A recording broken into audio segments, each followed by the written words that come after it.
नमस्कार दोस्तों, वागड़ एकेडमी के यूट्यूब चैनल में आप सब लोगों का स्वागत है। हम अपनी सीरीज को आगे बढ़ाते हुए आज हम पहुंचे हैं मेवाड़ के इतिहास के एमसीक्यूज पर। अभी तक हम लोगों ने प्राचीन सभ्यताओं का इतिहास वो एमसीक्यू के माध्यम से कंप्लीट कर लिया है। उसके अलावा चौहानों का इतिहास भी हम सवालों के माध्यम से सॉल्व कर चुके हैं। आज हमारा नया जो एमसीक्यू है वो मेवाड़ के इतिहास के ऊपर है। हम मेवाड़ के इतिहास से रिलेटेड जो भी इंपॉर्टेंट एमसीक्यू हैं आपके आने वाले एग्जाम्स के लिए या कोई प्रीवियस ईयर में वो आए हुए हैं वो हमने इसमें सारे डाल दिए हैं। आप हमारे साथ लगातार बने रहें और इन एमसीक्यूज को केवल आप सुन लें। आपके सुनने मात्र से ही ये आपको याद हो जाएंगे और आपका पूरा रिवीजन हो जाएगा। जब आपका एग्जाम नजदीक आता है तो उस समय आपको रिवीजन बहुत ही जरूरी हो जाता है करना, जिससे कि आपकी परफॉर्मेंस आपको पता चलती है कि आपकी एक्यूरेसी कितनी आ रही है और आपके कितने सही हो रहे हैं, कितने गलत हो रहे हैं। तो वागड़ एकेडमी के यूट्यूब चैनल को ज्यादा से ज्यादा शेयर करें, वीडियो को लाइक करें और कुछ भी आपकी कोई क्वेरी है तो उसको हमें कमेंट बॉक्स में जरूर बताएं। समय बर्बाद ना करते हुए हम आगे बढ़ेंगे दोस्तों। आपका प्यार लगातार बना रहे। तो देखो स्क्रीन पे आपको दिख रहा है, राह संघर्ष की जो चलता है वो ही संसार को बदलता है। जिसने रातों से है जंग जीती, सुबह सूर्य बनकर वही चमकता है। अब आपको किस तरह से चमकना है? सूरज की तरह चमकना सीखो दोस्तों। सूरज खुद जलता है और दूसरों को रोशनी देता है। इसी तरह से आप तपो, जिससे आप समाज कल्याण में भागीदार बन सको। आप अपने मम्मी पापा का सपना पूरा कर सको, अपने भाई बहन का सपना पूरा कर सको। इसकी वजह से आप अकेले जलने की वजह से, आपकी अकेले की मेहनत से दोस्तों कितने लोगों का भला हो सकता है। इसलिए आपको जरूरत है लगन से कठिन परिश्रम करने की, और परिश्रम जिसने किया है उसी को सफलता मिली है। सफलता का फल बहुत ही मीठा होता है दोस्तों। चलो अगले हमारे सवाल की तरफ बढ़ते हैं। मेवाड़ का प्राचीन नाम क्या था? बताओ बेटा, मेवाड़ का प्राचीन नाम क्या था? कमेंट बॉक्स में बताओ आंसर इसका क्या है। पहला ऑप्शन मेदपाट, प्रागवाट, सिवी जनपद या उपरोक्त सभी।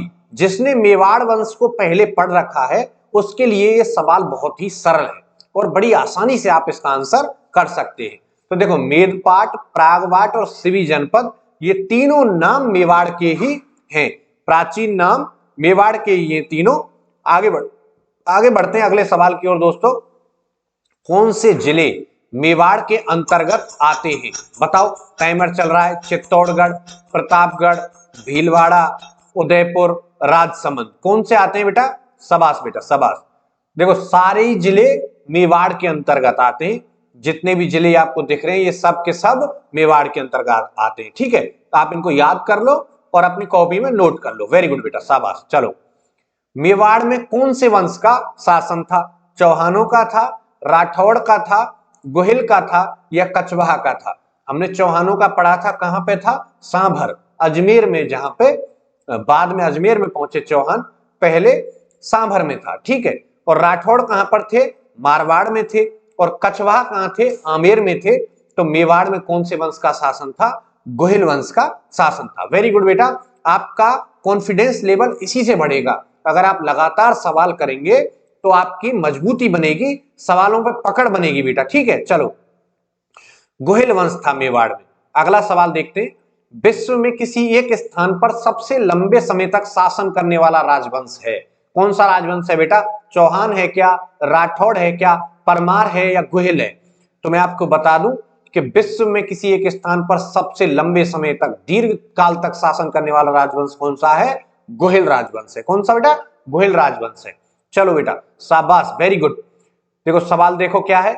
किस इतिहासकार के ने कहा कि मेवाड़ के राणा बहुत प्राचीन काल से राज्य करते आ रहे हैं और इनका राज्य मुसलमान धर्म की उत्पत्ति से पहले भी मौजूद है? इसका मतलब जो राज्य की मुसलमान धर्म की उत्पत्ति हुई थी उससे पहले भी मेवाड़ का शासन काल चलता आ रहा है। तो बताइए इसका आंसर क्या है? कौन से इतिहासकार मानते हैं? गौरी शंकर हीराचंद ओझा, दशरथ शर्मा, फरिश्ता या गोपीनाथ शर्मा? आंसर बेटा, आंसर कमेंट बॉक्स में बताओ बेटा। शाबाश शाबाश, वेरी गुड बेटा। तो इसका आंसर देखो, सबका आंसर क्या है? फरिश्ता। किस, सबने आंसर किया, बहुत अच्छा। किस इतिहासकार ने कहा है कि मेवाड़ के राणा बहुत प्राचीन काल से राज्य करते आ रहे हैं और इनका राज्य मुसलमान धर्म की उत्पत्ति से पहले से मौजूद है। ठीक है बेटा, फरिश्ता ने कहा है। शाबाश। चलो अगले सवाल की तरफ देखेंगे। किस विद्वान ने गुहिलोतों की ब्राह्मण वंश से उत्पत्ति के सिद्धांत को अस्वीकार किया है? गुहिलोत, गुहिलों को गुहिलोत भी बोला जाता है बेटा। तो किसी विद्वानों ने कहा है कि ये ब्राह्मण थे, तो कौन से विद्वानों ने माना है कि ये ब्राह्मण थे और किस एक विद्वान ने ये माना है कि ये ब्राह्मण नहीं थे? उसका आंसर इसमें बताना है। दशरथ शर्मा, गोपीनाथ शर्मा, जय नारायण आसोपा, जिनको जे एन आसोपा भी कहते हैं, और जी एच ओझा, गौरी शंकर हीराचंद ओझा। किस विद्वान ने इनको ब्राह्मण नहीं माना है, ब्राह्मण मानने के सिद्धांत को अस्वीकार कर दिया है? तो वो कौन से बेटा? गौरी शंकर हीराचंद ओझा। शाबाश। चलो बेटा अगले सवाल की तरफ। गोहिल वंश की कितनी शाखाएं हैं? तो नैनसीरी ख्यात में गोहिलों की शाखाओं का वर्णन किया गया है। तो कितनी शाखाएं बताई गई हैं उसमें बेटा? आंसर करिए। 25, 24, 26, 22। बताओ बेटा। शाबाश शाबाश, वेरी गुड बेटा, वेरी गुड। आपका आंसर आ गया सबका। और क्या है? 24। गोहिल वंश की कितनी शाखाएं हैं नैनसीरी ख्यात में? 24 शाखाएं हैं। शाबाश बेटा। चलो, किस इतिहासकार ने गोहिलों का संबंध ईरान के शासक नौशेरवां खां आदिल से बताया है? गोहिलों की उत्पत्ति से लेकर जो सिद्धांत थे उनमें से एक सिद्धांत ये था कि गोहिल कहां से आए थे? ईरान के शासक नौशेरवां खां आदिल के वंशज थे। तो किस विद्वान ने माना है ये बात? क्या जेम्स टोड ने माना है, गौरी शंकर हीराचंद ओझा जी ने माना है, दशरथ शर्मा जी ने माना है, या अबुल फजल ने माना है? किसने माना है बेटा? देखो, जेम्स टोड ने माना है कि जो गोहिल थे वो गुजरात या बल्लभी से आए थे। मतलब शिलादित्य नामक राजा का उल्लेख किया गया है उसमें। तो बल्लभी के राजा कौन थे? गोहिल थे। ठीक है। और गौरी शंकर हीराचंद ओझा जी इनको मानते हैं कि ये गोहिल इनका सबसे प्राचीन राजा था और वो उसी के वंशज थे, मेवाड़ के ही थे। और दशरथ शर्मा इनको मानते हैं कि ये ब्राह्मण थे। और अबुल फजल मानते हैं कि ये कहां से आए थे? ईरान के शासक नौशेरवां खां आदिल के वंशज थे। वेरी गुड बेटा, शाबाश। अगला सवाल देखेंगे। कौन सा इतिहासकार गोहिलों को वल्लभी गुजरात से जोड़ता है? कौन सा जोड़ता है बेटा? अभी हमने पढ़ा है कि जेम्स टोड क्या मानता है इनको? वल्लभी गुजरात का शासक मानता है। किनको? गोहिलों का। कि वल्लभी से गुजरात की एक शाखा कहां पे आ गई थी? मेवाड़ में आ गई थी। ठीक है। ये कौन मानता है? जेम्स टोड मानता है। चलो आगे बढ़ते हैं बेटा। शाबाश, जेम्स टोड मानता है ये बात। 10वां सवाल। काल भोज के नाम से किसे जाना जाता है? क्या रतन सिंह को, जैत्र सिंह को, बप्पा रावल को, या महेंद्र पाल को? काल भोज के नाम से किसे जाना जाता है बेटा? शाबाश, सभी उत्तर करें बेटा, सभी उत्तर करें। वेरी गुड बेटा, शाबाश शाबाश। देखो आपकी क्लास में मजा आ रहा है, आप सब लोग आंसर कर रहे हैं, आपकी परफॉर्मेंस अच्छी है, सभी के आंसर सही आ रहे हैं बिल्कुल भी। वेरी गुड बेटा। क्या है आंसर इसका? बप्पा रावल। बप्पा रावल का वास्तविक नाम क्या था? कालभोज था। और एक बप्पा क्या थी? एक उपाधि थी। ठीक है। चलो अगले सवाल की तरफ बढ़ते हैं। गोहिल वंश का प्रथम प्रतापी शासक किसे माना जाता है? राणा हम्मीर, जैत्र सिंह, बप्पा रावल, या अमर सिंह? तो सबसे प्रथम प्रतापी शासक गोहिल वंश का अगर कोई माना जाता है तो वो है बप्पा रावल, जिसका कार्यकाल लगभग 734 ईस्वी के पास माना जाता है। लगभग बेटा, इनका कार्यकाल अनुमान लगाया जाता है, फिक्स इनका अभी किसी को नहीं भी पता है। ठीक है। अनुमान लगाते हैं अभिलेखों के हिसाब से, कोई प्राचीन प्रमाणों के हिसाब से हम इनका अनुमान लगाते हैं। चलो शाबाश, कौन है? बप्पा रावल। अगला सवाल क्या है? 734 ईस्वी में बप्पा रावल ने किस शासक को हराकर चित्तौड़ पर अधिकार किया? अब की बार राजस्थान पुलिस कांस्टेबल के पेपर में यह पूछा गया था बेटा, और इसका आंसर क्या है आप सब लोग कमेंट बॉक्स में बताएंगे। चंद्रगुप्त मौर्य, श्रीगुप्त, मानमौरी, या हर्षवर्धन? बप्पा रावल ने चित्तौड़ पर अधिकार किया था, कहते हैं हारित ऋषि के आशीर्वाद से। कौन से ऋषि के? हारित ऋषि के आशीर्वाद से बप्पा रावल मेवाड़ के राजा बने थे। ठीक है। और उन्होंने चित्तौड़ पर किसको हराया था? मानमौरी, मानमौरी नामक राजा को हराकर अपना अधिकार किया था। और मानमौरी को मानते हैं कि ये कोई मौर्य वंश के राजा रहे होंगे, ऐसा कुछ अनुमान लगाया जाता है। ठीक है। तो किसे हराया था? मानमौरी को हराया था किसने? बप्पा रावल ने। और कहां शासन कर रहा था मानमोरे? चित्तौड़ में शासन कर रहा था। अगला सवाल देखते हैं बेटा, कैलाशपुरी में एकलिंग जी, जिनको लकुलीस जी भी कहते हैं, का मंदिर का निर्माण किसने करवाया? कैलाशपुरी उदयपुर में है और एकलिंग जी का मंदिर वहां पर बना हुआ है, और उसका निर्माण किसने करवाया था बेटा? तो क्या गोहिल ने, बप्पा रावल ने, अल्लट ने या जैत्र सिंह ने? इसका आंसर आपका आ चुका है। क्या है? देखो, बप्पा रावल ने कैलाशपुरी में एकलिंग जी का मंदिर का निर्माण करवाया था। अगले सवाल की तरफ चलते हैं, किस शासक की तुलना इतिहासकार सीवी वैद्य, चिंतामणि विनायक वैद्य ने फ्रांसीसी सेनापति चार्ल्स मार्टेल के साथ की है? किसने की है? क्या बप्पा रावल? किस शासक की तुलना, सॉरी, किस शासक की तुलना की है? बप्पा रावल की, अल्लट की, हम्मीर की, जैत्र सिंह की? तो मैं आपको बता दूं कि बप्पा रावल के समय पर एक अफगानिस्तान में गजनी नामक जगह पर सलीम नाम का राजा शासन कर रहा था, जिसकी सेना ने आक्रमण किया था चित्तौड़ के ऊपर, और जो बप्पा रावल था उसकी सेना को भगाते हुए गजनी तक ले गया था और वहां अपने भांजे को राजा बनाया। और जब वो वापस आ रहा था तो उसकी सेना एक गांव में रुकी, पाकिस्तान के एक गांव, जो जगह आज पाकिस्तान में है, जिसको आज रावलपिंडी के नाम से जाना जाता है। रावल इसलिए क्योंकि बप्पा रावल जहां रुका था, और पंजाबी भाषा में पिंड को क्या कहते हैं? गांव कहते हैं। गांव को पिंड कहते हैं, इसलिए उस गांव का नाम ही क्या पड़ गया? रावलपिंडी। और सबसे पहले यूरोप में किसी सेनापति ने अगर मुसलमानों का विद्रोह किया था या उनको परास्त किया था तो वो कौन था? चार्ल्स मार्टेल था। और भारत में ऐसा राजा कोई हुआ तो वो कौन हुआ? बप्पा रावल हुआ। और ये कौन कहता है? इतिहासकार चिंतामणि विनायक वैद्य कहते हैं। तो आंसर क्या है बेटा? बप्पा रावल है। अगले सवाल की तरफ चलते हैं बेटा, हिंदू सूर्य, राजगुरु और चकवे नामक उपाधियां किस राजा की हैं? हिंदू सूर्य, राजगुरु और चकवे। हिंदू सूर्य आप समझ सकते हैं कि यह हिंदुओं का सूरज है, क्योंकि अगर यह ना होता तो मुसलमानों का भारत पर कब्जा हो जाता और पूरे देश में क्या छा जाता? अंधकार छा जाता। इसलिए इसको क्या कहा जाता है? हिंदू सूर्य। और मेवाड़ के अधिकतर राजा अपने आगे क्या लगाते थे? हिंदुआ सूरज। हिंदुआ सूरज उनको कहते थे। राजगुरु, ये सभी राजाओं का गुरु माना जाता था, ऐसा ये उपाधि है इसकी। और चकवे, जो चारों दिशाओं में विजय प्राप्त कर चुका हो उसको कहते हैं चकवे। तो ये उपाधियां किसकी थी बेटा? ये थी बप्पा रावल की। तीन उपाधियां याद कर लेनी है, हिंदू सूर्य, राजगुरु और चकवे, बप्पा रावल की उपाधियां थी। अगले सवाल की तरफ चलते हैं बेटा, नागदा उदयपुर को अपनी राजधानी किस शासक ने बनाया था? क्या आलू रावल ने, बप्पा रावल ने, जैत्र सिंह ने और हम्मीर ने? बताओ बेटा। देखो, हारित ऋषि नागदा में रहते थे, जहां उनकी गाय कौन चराता था? बप्पा रावल चराता था, और उन्हीं के आशीर्वाद से वो राजा बना। इसीलिए उसने अपनी राजधानी किसे बनाया था? नागदा को बनाया था बेटा। ठीक है, चलो इसका आंसर क्या है? बप्पा रावल है। अगले सवाल की तरफ बढ़ते हैं बेटा, आहाड़ में वराह मंदिर का निर्माण, वराह मतलब भगवान विष्णु, भगवान विष्णु के मंदिर को बोला जाता है वराह मंदिर, एवं मेवाड़ में नौकरशाही प्रशासनिक व्यवस्था की स्थापना का श्रेय किस शासक को दिया जाता है? किस शासक को दिया जाता है मेवाड़ में नौकरशाही की स्थापना का श्रेय?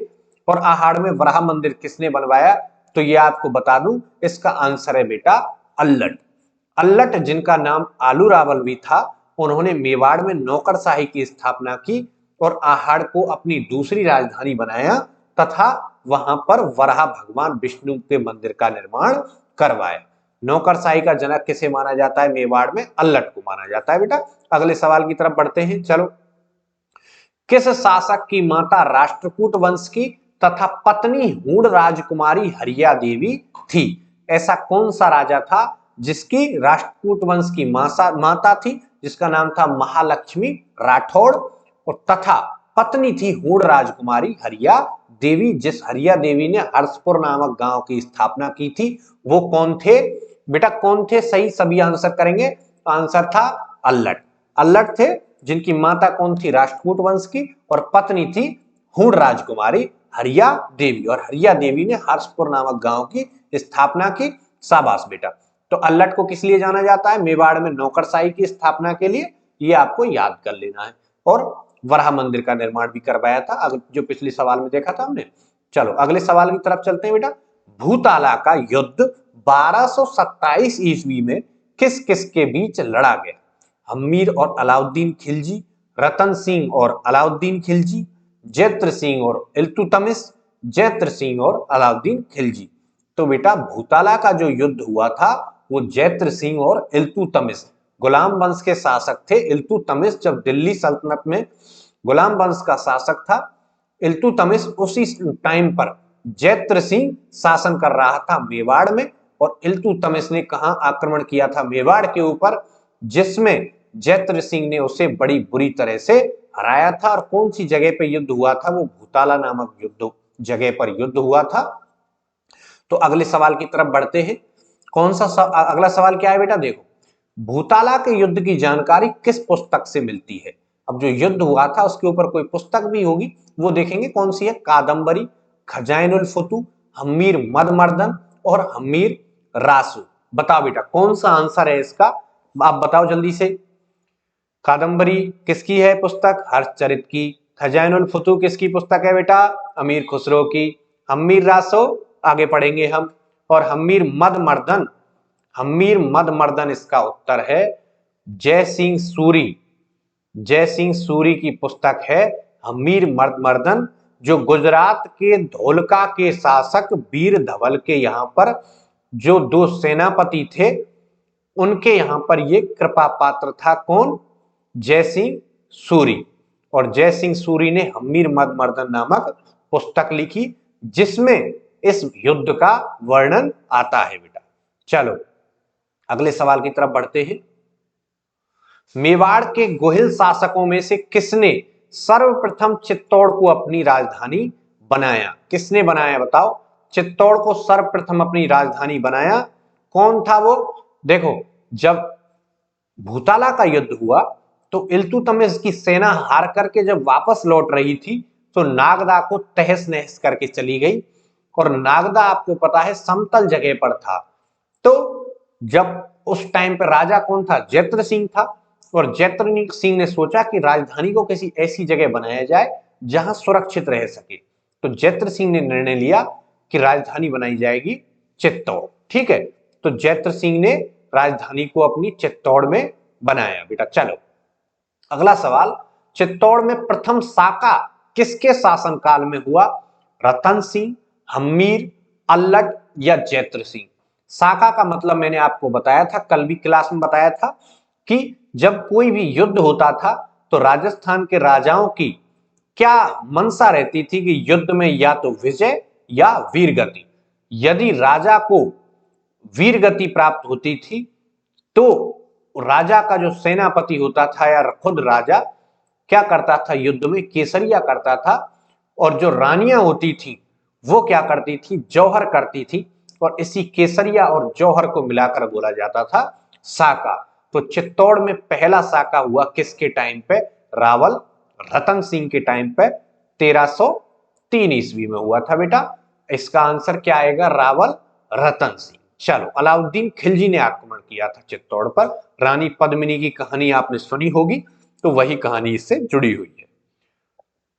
अलाउद्दीन खिलजी ने किस शहर का नाम बदलकर खिजराबाद कर दिया?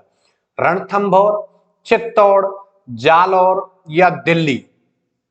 तो जब चित्तौड़ में रावल रतन सिंह मारे गए तो उस टाइम पे चित्तौड़ में अलाउद्दीन खिलजी ने अपने भतीजे को खिज्र खां को वहां का प्रशासक नियुक्त किया और चित्तौड़ का नाम बदल करके क्या कर दिया? खिजराबाद कर दिया। तो क्या आंसर आएगा इसका? खिजराबाद आएगा बेटा। किसका? चित्तौड़ का। ठीक है, चित्तौड़ का नाम खिजराबाद। चलो अगला सवाल, एक फारसी अभिलेख में दूसरा सिकंदर, ईश्वर की छाया, संसार का रक्षक किसे कहा गया है? तो बेटा जलालुद्दीन खिलजी, अल्लट, अलाउद्दीन खिलजी या रतन सिंह? जब खिज्र खां को वहां का शासक बनाया गया तो खिज्र खां ने चित्तौड़ की तलहटी में एक अभिलेख लिखवा, एक मकबरा बनवाया और मकबरी पर एक अभिलेख लिखा हुआ है, उस अभिलेख में क्या लिखा हुआ है? अलाउद्दीन खिलजी को दूसरा सिकंदर, ईश्वर की छाया और संसार का रक्षक कहा गया है। किसको? अलाउद्दीन खिलजी को। ठीक है बेटा, क्या आंसर आएगा इसका? अलाउद्दीन खिलजी। चलो अगला सवाल, रावल शाखा का अंतिम शासक कौन था? जब रावल रतन सिंह युद्ध में मारे गए, वीरगति को प्राप्त हुए, तो वो रावल शाखा के अंतिम शासक थे। कौन थे? रावल रतन सिंह। चलो अगले सवाल क्या तरफ बढ़ते हैं हम। निम्नलिखित में से कालक्रम की दृष्टि से सही है? ये सवाल प्रीवियस ईयर में पूछा हुआ है बेटा। तो जैत्र सिंह, समर सिंह, तेज सिंह, तेज सिंह, समर सिंह, जैत्र सिंह, समर सिंह, तेज सिंह, जैत्र सिंह, जैत्र सिंह, तेज सिंह, समर सिंह। बताओ बेटा कौन सा है? तो जैत्र सिंह का जो कालक्रम था वो कौन था? कौन सा टाइम था बेटा? बताओ जल्दी कौन सा था? आपको याद करो, भूताला का युद्ध कब बताया गया था? अभी 1227 में। तो 1253 तक किसका कार्यकाल था? जैत्र सिंह का कार्यकाल था। और 1253 से लेकर के 1273 तक किसका शासनकाल था? तेज सिंह का शासनकाल था। और समर सिंह का शासनकाल था 1273 से 1302 तक। कब तक? 1302 तक था। ठीक है, समर सिंह रावल रतन सिंह के पिता थे, जिनमें एक युद्ध का कारण यह भी बताया जाता है कि अलाउद्दीन खिलजी से समर सिंह ने टैक्स ले लिया था जब सेना अलाउद्दीन की गुजरात की तरफ जा रही थी मेवाड़ से होकर के। ठीक है, एक युद्ध का कारण यह भी बताते हैं। अगले सवाल की तरफ बढ़ते हैं। इसमें आंसर क्या हो जाएगा? डी। ठीक है बेटा, चलो अगले सवाल की ओर। अलाउद्दीन खिलजी और मेवाड़ वासियों के बीच चित्तौड़ की घेराबंदी किस वर्ष हुई थी? 1534, 1567, 1536 या 1302? तो आपको मैंने बता दिया ऑलरेडी, 1302 में घेराबंदी हुई थी चित्तौड़ की। ठीक है, चलो अगला सवाल। किस रचना में अमीर खुसरो ने चित्तौड़ पर अलाउद्दीन खिलजी के आक्रमण का वर्णन किया है? तुगलकनामा, अकबरनामा, मिफ्ताउल फुतू या खजाइनुल फुतू? तो इसका आंसर हो जाएगा बेटा खजाइनुल फुतू, जिसको तारीख ए अलाई नामक पुस्तक भी कहा जाता है। उसमें अमीर खुसरो ने अलाउद्दीन के इस आक्रमण का आंखों देखा वर्णन किया है। बताया गया है कि अलाउद्दीन ने रावल रतन सिंह के मरने के बाद चित्तौड़ में 30,000 नागरिकों का कत्लेआम करवाया था बेटा। कितने? 30,000, जो कि बेचारे निर्दोष थे, उनका सर कलम करवा दिया था बेटा। ठीक है, अगला सवाल देखते हैं। राजस्थान का ऐतिहासिक जौहर किस किले में हुआ? तारागढ़, रणथंभौर, चित्तौड़गढ़, कुंभलगढ़? देखो कुछ लोग इसमें रणथंभौर कर देंगे क्योंकि इससे पहले पहला जो साका था 1301 में रणथंभौर में हो चुका था। परंतु अगर सबसे ऐतिहासिक जौहर अगर किसी को बोला जाता है तो वो चित्तौड़गढ़ के जौहर को बोला जाता है, क्योंकि अपने समय की सबसे सुंदर रानियों में जिनका नाम आता था वो थी पद्मिनी। रानी पद्मिनी ने 1600 और महिलाओं के साथ चित्तौड़ में जौहर किया था, तो उसको सबसे ऐतिहासिक जौहर माना जाता है। और ये सवाल पूछा हुआ सवाल है प्रीवियस ईयर में। इसका आंसर क्या आएगा? चित्तौड़गढ़। चलो बेटा अगले सवाल की तरफ बढ़ते हैं। गोरा बादल ने किसकी रक्षा की थी? महाराणा प्रताप, पद्मिनी, उदय सिंह और कमलावती? तो बेटा चित्तौड़गढ़ में जो युद्ध हुआ था उस समय केसरिया अगर किसने किया था तो वो थे गोरा और बादल, और जौहर किसी ने किया था? पद्मिनी ने किया था। तो इसका आंसर क्या आएगा? पद्मिनी आएगा। अगला सवाल क्या है? मेवाड़ का उद्धारक तथा सिसोदिया वंश का वास्तविक संस्थापक किसे माना जाता है? तो राणा उदय सिंह, राणा हम्मीर, राणा प्रताप और राणा कुंभा? बताओ बेटा, जब रावल शाखा का अंत हो चुका था उस टाइम पे सिसोदा ठिकाने के जागीरदार थे राणा हम्मीर, जिन्होंने सिसोदिया वंश की नींव चित्तौड़ में डाली और उनको मेवाड़ का उद्धारक भी कहा गया। तो इसका उत्तर क्या हो जाएगा बेटा? राणा हम्मीर। अगले सवाल की तरफ चलते हैं। विषम घाटी पंचानन, वीर राजा, प्रबल हिंदू किस शासक की उपाधियां हैं? देखो कुंभलगढ़ प्रशस्ति में क्या कहा गया है? विषम घाटी पंचानन किसे कहा गया है? हम्मीर को। वीर राजा रसिक प्रिया नामक पुस्तक में कहा गया है राणा हम्मीर को, और प्रबल हिंदू की संज्ञा जेम्स टॉड ने दी है किसे, राणा हम्मीर को। इसका आंसर क्या हो जाएगा, राणा हम्मीर, सी आंसर इसका।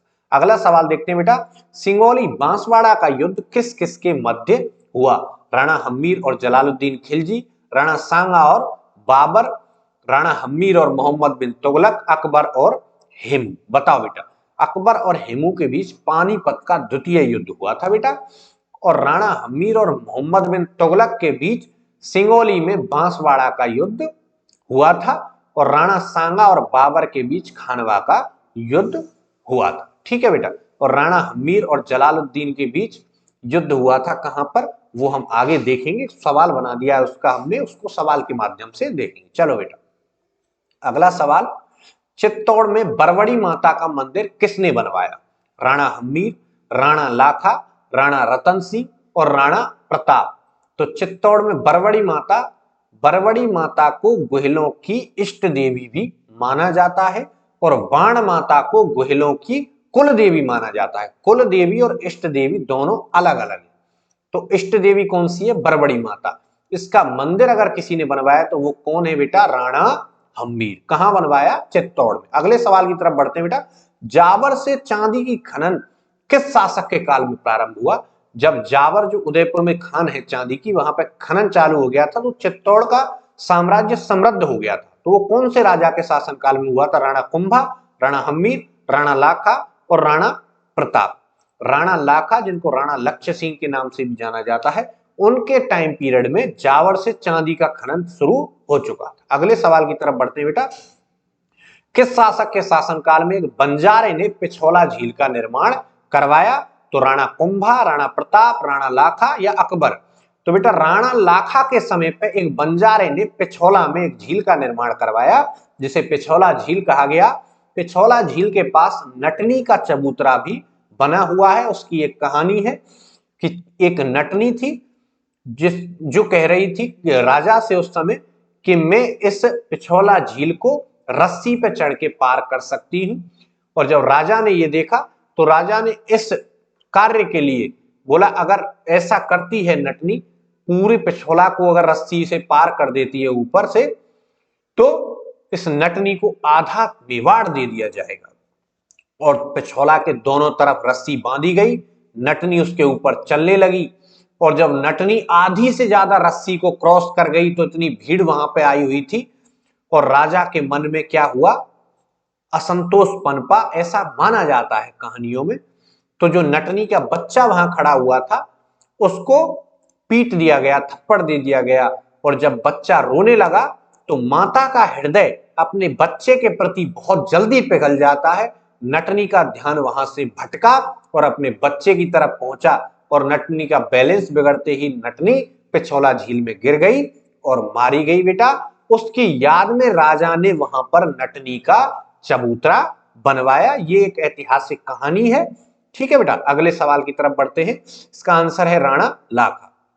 अगला सवाल, मेवाड़ का भीष्म किसे कहा जाता है, राणा कुंभा, जैत्र सिंह, राणा प्रताप या कुंवर चूंडा। तो बेटा राणा लाखा का एक बेटा था चूंडा, और मारवाड़ के राव चूंडा की बेटी का रिश्ता लेकर के आया था उसका भाई। कहां पर आया था, मेवाड़ में आया था, और उस बेटी का नाम था हंसाबाई। हंसाबाई का रिश्ता जब मेवाड़ में पहुंचा तो वो लेकर तो आए थे कुंवर चूंडा के लिए, पर उसकी शादी हो गई किससे, राणा लाखा से। और इसके ऊपर कोई प्रण प्रतिज्ञा ली गई, राव चूंडा जो कुंवर चूंडा थे, राणा लाखा के बेटे थे, उनको द्वारा प्रतिज्ञा ली गई कि वो कभी भी मेवाड़ के राजा नहीं बनेंगे। और ऐसी प्रतिज्ञा महाभारत में भीष्म पितामह ने भी ली थी। इसी वजह से कुंवर चूंडा को मेवाड़ का भीष्म कहा जाता है। शाबाश बेटा। अगले सवाल की तरफ बढ़ते हैं। क्या है अगला सवाल, हरावल किसे कहते हैं। तो सेना का अग्रभाग, सेना का पिछला भाग, सेना का मध्य भाग, सेना की अन्य टुकड़ी। तो मैं आपको बताऊं, जब कुंवर चूंडा ने ये प्रतिज्ञा ली तो राणा लाखा ने चूंडा के लिए कुछ विशेष अधिकार दिए। उसने सबसे बड़े ठिकाने, 4 ठिकाने किसके लिए दिए, चूंडा के लिए दिए, और सलूम्बर उनमें से एक था। और सलूम्बर का सामंत किसे बनाया गया? चूड़ा को बनाया गया। और चूड़ा के लिए कुछ विशेष अधिकार ये दिए गए थे कि जो सेना है उसकी सेनापति जो सेनापतित्व कौन करेगा? सलूम्बर का सामंत करेगा। और जिसके सेना के अग्र भाग को बोलते हैं हरावल और सेना के पिछले भाग को बोलते हैं चंदावल। तो हरावल का नेतृत्व कौन करेगा? सलूम्बर का सामंत करेगा। और क्या विशेष अधिकार थे? और यह विशेष अधिकार था कि अगर कोई भी राजपत्र पे साइन किए जाएंगे तो उसमें मेवाड़ के राजा के साथ साथ सलूम्बर के सामंत के नीचे साइन होंगे, काउंटर साइन जिसको बोलते हैं। और मेवाड़ के राजा का राज तिलक कौन करेगा? सलूम्बर का सामंत करेगा। ये कुछ विशेष अधिकार दिए गए थे बेटा। अगले सवाल की तरफ बढ़ते हैं। तो सेना का अग्र भाग हरावल और सेना का पिछला भाग चंदावल। चलो अगला सवाल, बाघेला तालाब का निर्माण किसने करवाया? लाखा, मोकल, कुंभा या हम्मीर? तो मोकल जो कि राणा लाखा और हंसाबाई का बेटा था, उसने अपने भाई बाघ सिंह की याद में बाघेला तालाब का निर्माण करवाया। अगले सवाल की तरफ बढ़ते हैं बेटा। क्या है? मेवाड़ की सबसे अधिक बौद्धिक एवं कलात्मक उन्नति का श्रेय किसे जाता है? तो इसका आंसर आप सब लोग जानते हैं किसे जाता है? महाराणा कुंभा को। कुंभा को मेवाड़ में सबसे अधिक बौद्धिक व कलात्मक उन्नति का श्रेय जाता है। कुंभा को हम पूरा देखेंगे सवालों के माध्यम से। चलो बेटा, क्या है? कुंभा जो कि सबसे इंपॉर्टेंट हो जाता है मेवाड़ के सबसे राजाओं में, जो सवालों के लिहाज से सबसे इंपॉर्टेंट है, उससे सबसे ज्यादा सवाल आपसे पूछे जाएंगे, एग्जामिनर उसी पे आपका पूरा फोकस रहता है। आंवल बांवल की संधि किस किस के मध्य हुई? तो आंवल बांवल की संधि 1453 ईस्वी में राणा कुंभा और जोधा के बीच हुई थी। ठीक है बेटा, अगले सवाल की तरफ चलते हैं। आंवल इसका मतलब क्या है? जितना हरा भरा क्षेत्र है, आंवले के जहां तक पेड़ हैं उसको मेवाड़ की सीमा बनाया गया। और बावल जहां बबूल के पेड़ स्टार्ट हो जाते हैं उसको बावल कहा गया। सोजत पाली में एक जगह पड़ती है, उसको इसकी बाउंड्री बनाया गया बेटा, क्योंकि चूड़ा ने मंडोर पर अधिकार कर लिया था। किस पे? मंडोर पर, जो कि राठौड़ों की राजधानी थी। और जोधा पूरा भटकता रहा 1453 ईस्वी तक, जब बाद में आंवल बांवल की संधि कुंभा और जोधा के बीच में हुई थी बेटा। चलो अगले सवाल की तरफ बढ़ते हैं। सारंगपुर का युद्ध 1437 ईस्वी में किसके मध्य हुआ? कुंभा और कुतुबुद्दीन शाह, कुंभा और जोधा, कुंभा और महमूद खिलजी, कुतुबुद्दीन शाह और महमूद खिलजी। तो सारंगपुर का युद्ध महाराणा कुंभा और मालवा के महमूद खिलजी के बीच में हुआ था बेटा। और इसी युद्ध की विजय के उपलक्ष्य में जो कुंभा थे उन्होंने चित्तौड़ में क्या बनवाया? विजय स्तंभ बनवाया, जिसको कीर्ति स्तंभ, विष्णु ध्वज, गरुड़ ध्वज इत्यादि नामों से भी जाना जाता है, जिसकी लंबाई 122 फीट, चौड़ाई 30 फीट और 9 मंजिला इमारत है, जिसमें तीसरी मंजिल पर 9 बार अल्लाह शब्द लिखा हुआ है और 8वीं मंजिल पर कोई मूर्ति नहीं है। 5वीं मंजिल पर उसके वास्तुकारों का नाम लिखा हुआ है जैता, पूजा, पोमा और नापा। ये इसके बारे में जानकारी थी बेटा।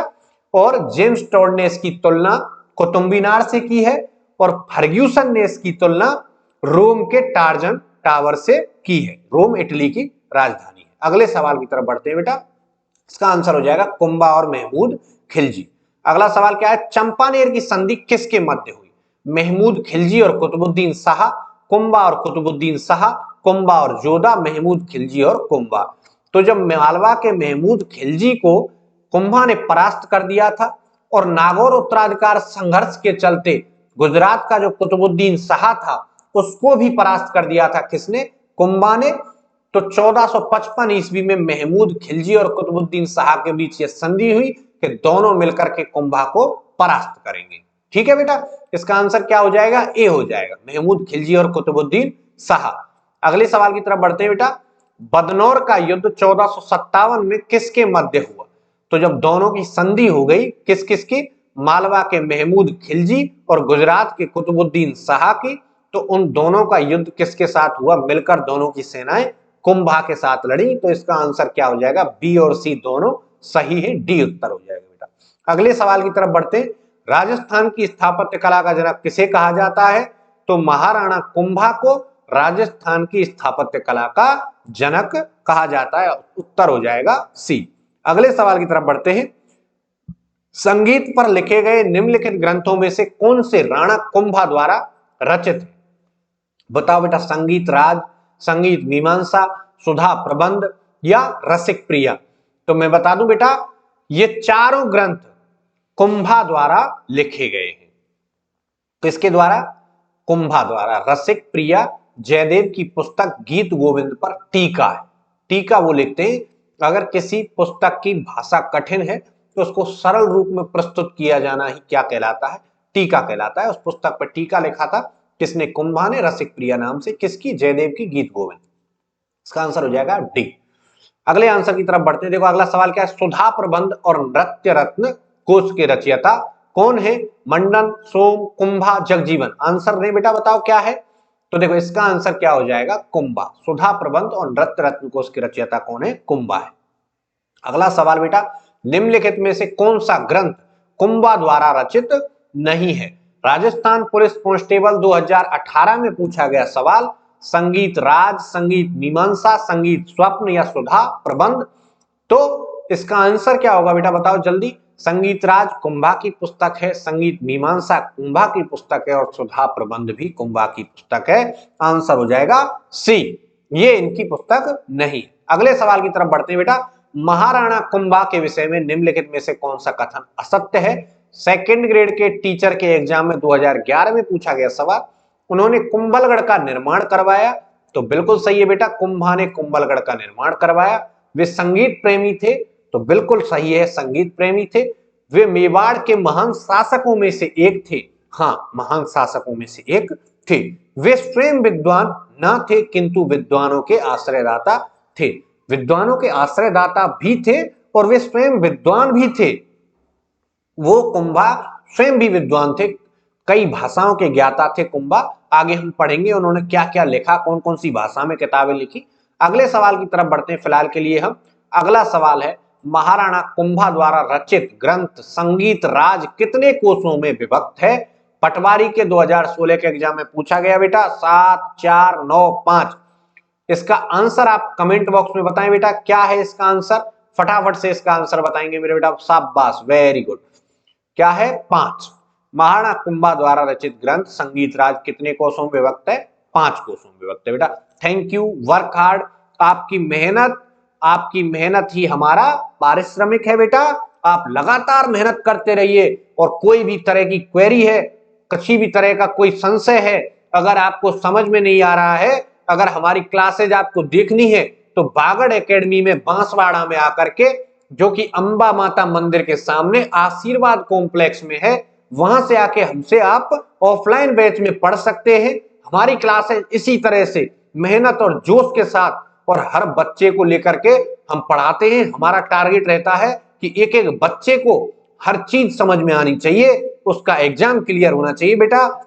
हम ज्यादा बच्चे अपने बैच में भरते ही नहीं है, हम लिमिटेड बच्चे पढ़ाते हैं एक बैच में, और सभी बच्चों पर पर्सनली मेंटरशिप और टेस्ट सीरीज के साथ साथ लगातार मेहनत करते हैं। हमारा अंतिम लक्ष्य यही रहता है कि बच्चे का सपना पूरा हो कैसे भी करके। तो धन्यवाद दोस्तों, आप हमारे साथ जुड़े, आपने इतनी मेहनत की, सवालों को लगाया, और मैं उम्मीद करता हूं आपको मेरे द्वारा चलाई गई टेस्ट सीरीज पसंद आ रही होगी। आप इसका उत्तर कमेंट बॉक्स में बताएं बेटा। कोई सुझाव हो तो कमेंट बॉक्स में दें, और बागड़ एकेडमी के यूट्यूब चैनल को ज्यादा से ज्यादा शेयर करें और सब्सक्राइब लाइक जरूर कर दें बेटा। Very good, thank you.